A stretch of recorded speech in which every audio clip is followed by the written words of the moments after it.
Na jaribu tupite tuangalie kile ambacho Mungu amekiwekeza ndani yako kinachoweza kumtoa mtu mahali na kumweka kwenye nafasi nyingine.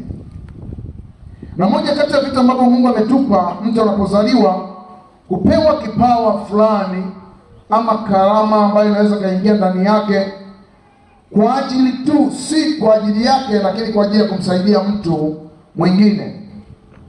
Kwa kuwa karama ulionayo si kwa ajili yako, ni kwa ajili ya mtu mwingine, maana yake unapoitoa na kuitumia kwa usahihi, inatoa kibali cha kumnyanyua mtu, kumtoa mahali pale alipo na kumpa hatua nyingine.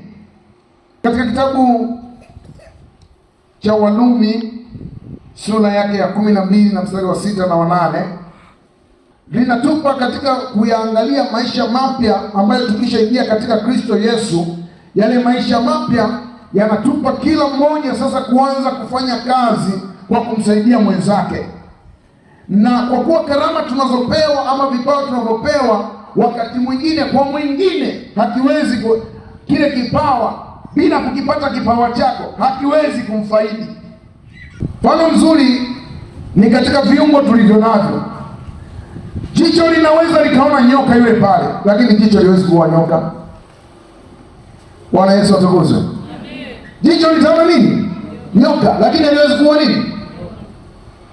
Mkono utaenda utaangalia nyoka yule pale, utaelekeza nyoka yule pale, lakini bado mkono una kazi ya kwenda kutafuta ubongo vishirikiane, viungo vyote, miguu ifanye kazi, ikimbie ikatafute fimbo ilete, mkono ufanye kazi ya kupiga, lakini macho yanaendelea kuweka uangalifu wa kuangalia kwamba angalia yule nyoka sikugonge, japokuwa macho hayawezi kuwa nini?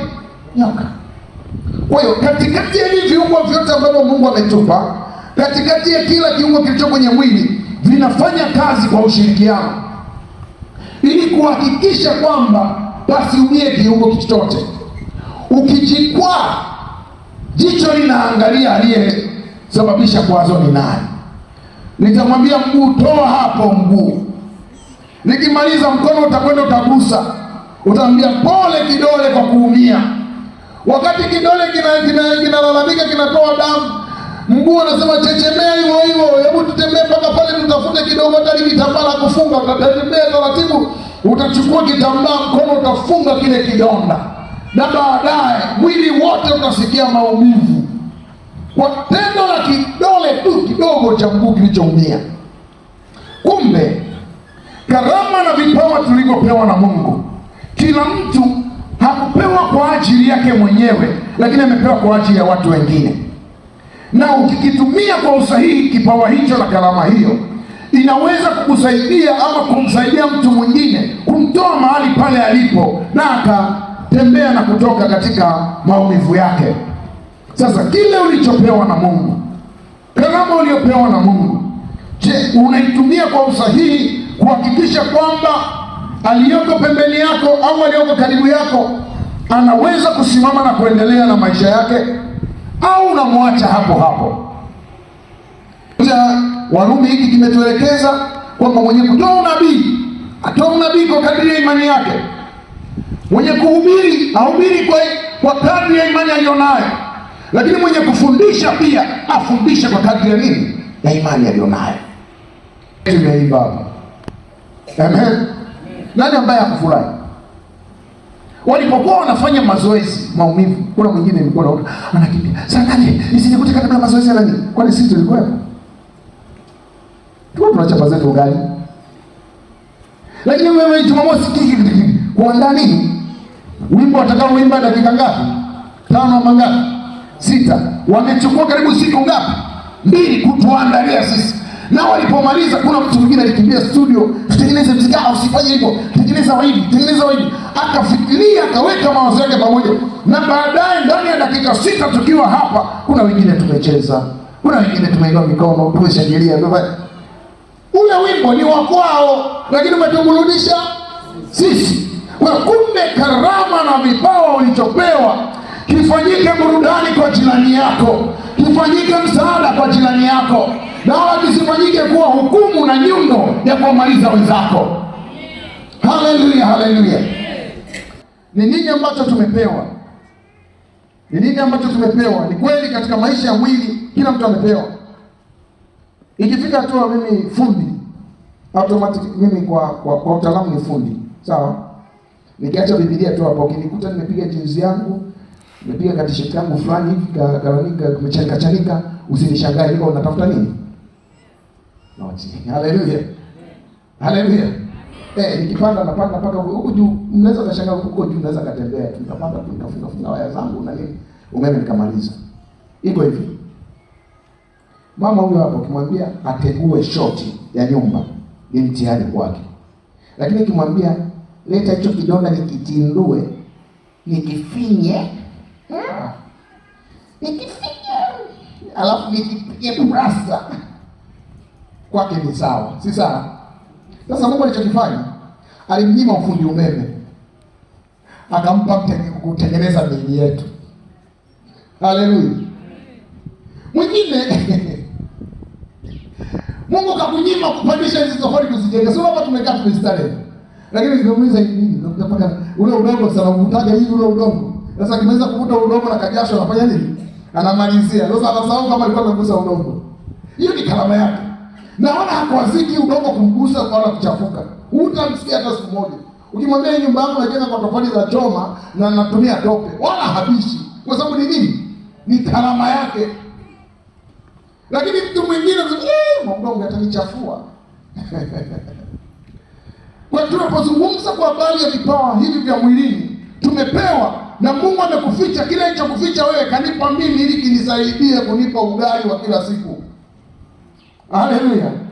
Ukimwona mtu anakuja kwako usitoe bure.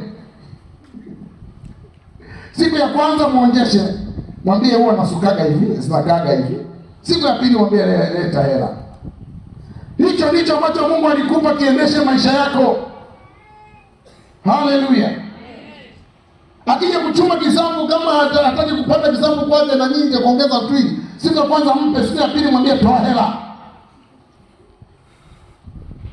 Akimwachia 200, sio ndio naona mama twili unaongezea pale unakula kisambu. Hicho nacho ni karama Mungu amekupa kwa ajili yako ili yatuze nini?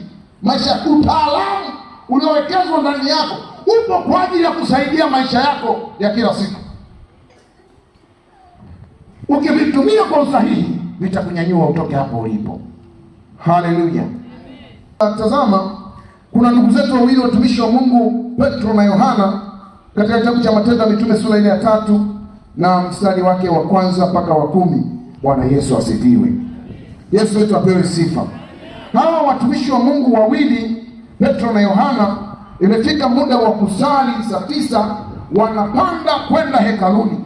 Na walipopanda kwenda hekaluni, mtu mmoja ambaye tangu kuzaliwa kwake alikuwa ameketishwa, anaketishwa malangoni na kwa ajili ya kuomba sadaka, akiwa ameketi mahali pale, ghafla akawaona Petro na Yohana. Huyu Petro na Yohana wanakuja ibadani. Alipoona akawakazia macho. Biblia inasema akitazamia kupata kitu kwao. Na alipokaza macho kutazamia kupata kitu kwao, kitu alichokuwa kitazamia kwa Petro na Yohana ni kupata fedha. Bwana Yesu asifiwe. Alikuwa kitazamia apate nini? Fedha. Na alipokuwa kitazama kwa ajili ya kupata fedha, wao wakamwambia hapana, tutazame sisi. Ina maana gani? Kitu cha kwanza, mtu yeyote anayemkuta katika tatizo anakuinulia macho kukuangalia wewe kwamba unaweza kuwa msaada kwake kwa ajili ya kumsaidia kutoka katika ile tatizo. Maana yake tumaini lake lote linasukuma lile hitaji moja kwa moja kwako, akitazamia kwamba wewe unaweza kufanya kitu ambacho kinaweza kumsaidia. Yake yote alikuwa imefika mwisho, akili zake zilikuwa zimefika mwisho, akijua kwamba sina tumaini jingine la kutoka hapa nilipo. Maana yake hapa nilipo ndio mwisho wangu. Na kuna watu ukifika kwao, unapozungumza naye anakwambia mimi unaniona hivi nilivyo.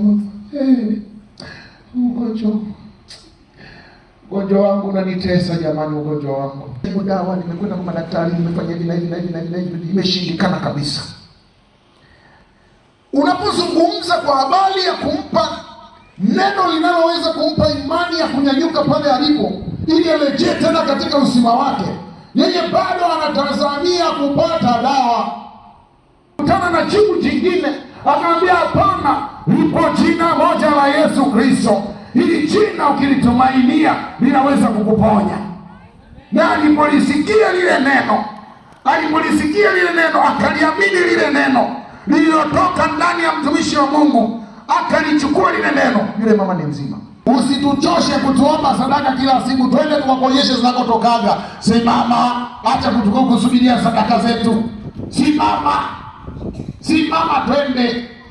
Jamaa akajaribu kidogo, akamwambia tutazame sisi tukulicho nacho ndicho tukupacho, katika jina la Yesu simama uende. Na akasimama. Aliposimama, ibada za wale watu mnazijuaga zile za Wayahudi zinakuwa na utaratibu fulani ka heshima sana. Ya taratibu. Hata kujikuna, usijikune kwa haya. Ujikune kwa utaratibu. Kwa sababu ndio taratibu za nini? Za ibada. Jamaa akasema wewe msinipotezee muda Bwana wewe. Miguu imekaa ya kuwatana namna hii. Nimepona hamna. Niende mbele. Yumo. Mambo yamebadilika sasa. Kama tayari huyo. Wakasema lakini ngoja. Si yule alikuwa amekaa pale kwenye mlango aliyekuwa anasubiri kuomba nini?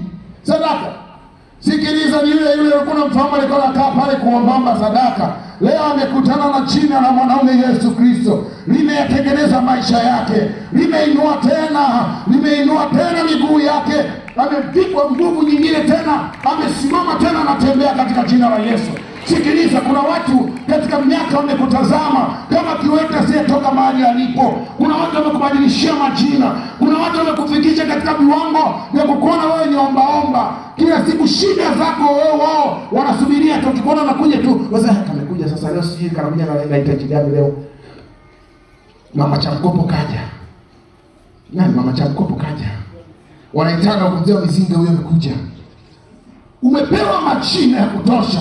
Kwa nini wanakujua ni mtu tu wako pale? Sikiliza, Mungu anasema liko jambo moja tu ambalo ameliweka kifuani mwangu asubuhi ya leo, ya kwamba kile nilicho nacho alichonipa leo, kwa jina la Yesu Kristo Nazareti. Nakwambia kwa jina la Yesu Kristo Nazareti, wewe sio tena kusubiria kuombaomba. Wewe sio tena kusubiria kutafuta pango la nyumba. Wewe sio tena kusubiria mpaka watu wachangishane ndio maisha yako yaende. Katika jina la Yesu Kristo, Mungu anabadilisha maisha yako.